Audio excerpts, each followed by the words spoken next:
Assalamualaikum warahmatullahi wabarakatuh. Saya Miftah Sadi. Pada kesempatan kali ini saya mencoba membuat video dari presentasi dari pembahasan perusahaan pengembang ERP. Pada kesempatan ini saya akan menjelaskannya dalam slide PPT yang telah saya buat. Untuk jelasnya langsung ke PPT. Di sini akan ada pembahasan itu apa saja produknya, jelaskan fitur-fitur yang disediakan, kelebihan software tersebut, adakah perusahaan besar yang telah memakai, kemudian biaya yang ditawarkan, dan bagaimana penerapannya. Baiklah, untuk yang pertama, PT yang dipilih itu PT Volarium Innotech Indonesia. Di sini software ERP yang dikembangkannya itu berupa Volarium ERP. Bisa lihat ini adalah lambangnya. Kemudian apa saja produknya? Dalam Volarium ini ada 3. Yang pertama ERP software, yang kedua ERP consulting, yang ketiga itu ERP maintenance. Dan di sini ada juga untuk budgetingnya, tapi itu lebih ke arah konsultasi dalam penerapannya. Kemudian fitur-fitur yang disediakan, yang pertama itu financial controlling, yang kedua human capital management, yang ketiga office management, yang keempat employee self service. Di sini dalam financial controlling itu ada accounting management. Dalam accounting management ini terdapat beberapa hal seperti hasil laporan akuntansi, keseluruhan data transaksi secara real time.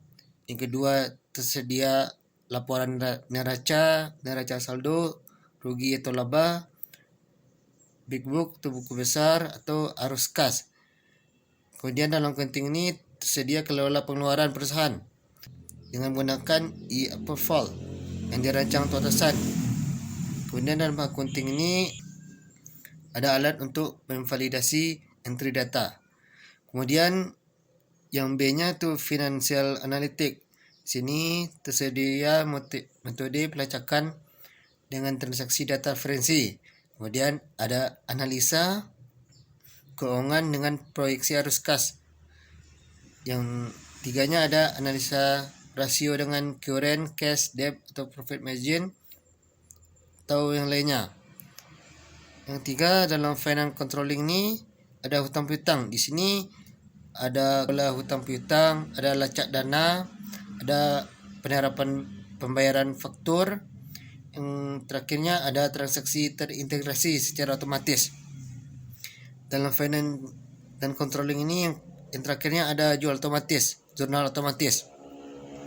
Di sini jurnal otomatis ini mudah digunakan oleh junior atau ahli akuntansi, mendukung jurnal otomatis dengan pengajuan anggaran, kemudian sesuai kode akun berdasarkan kebutuhan, dan kode arus dana dengan mengintegrasikan modul lain pada entry jurnal.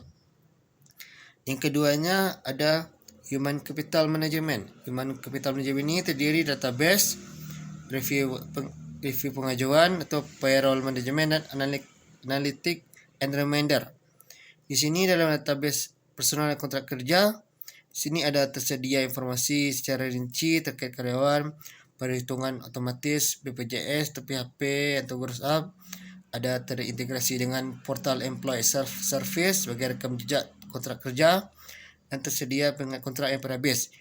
Yang keduanya, yang B-nya ada review pengajuan atau e-approval. Di sini mendukung full kebutuhan integrasi dengan modul human resource.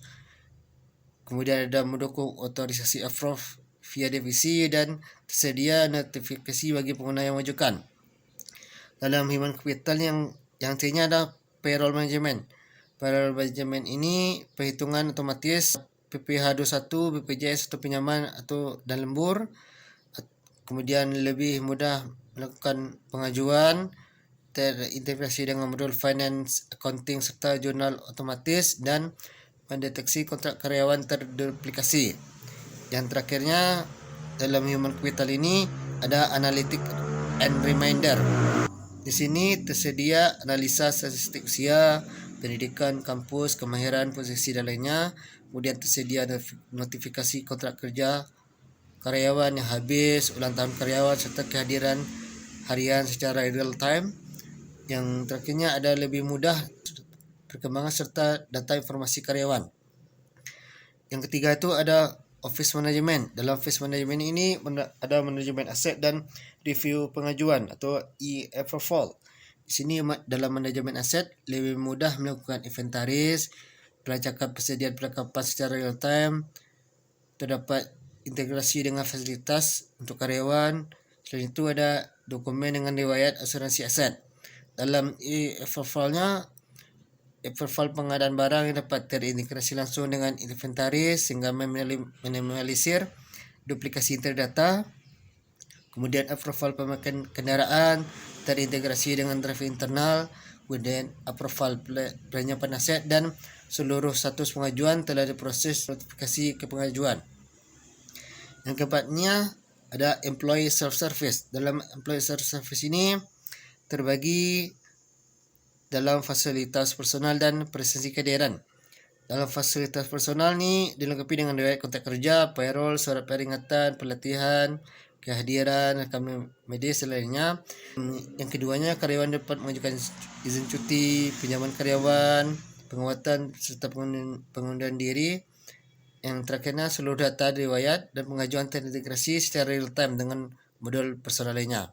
Terakhir, presensi kehadiran itu presensi lebih mudah dengan online, dengan laptop. Kemudian terintegrasi dengan pengajuan izin pulang lebih cepat atau meninggalkan kantor saat jam kerja. Yang terakhirnya, selain e-presence, dilengkapi dengan tag foto dan geolocation untuk mengetahui lokasi karyawan. Kemudian kelebihan software tersebut. Yang pertama, efisiensi, minimalisir proses berulang dan menimbulkan proses bisnis alur kerja. Yang kedua, forecasting, kemampuan dalam membuat perkiraan yang lebih akurat dan realistis. Yang ketiga, competition, membantu dalam menghadapi persaingan pasar yang serba cepat.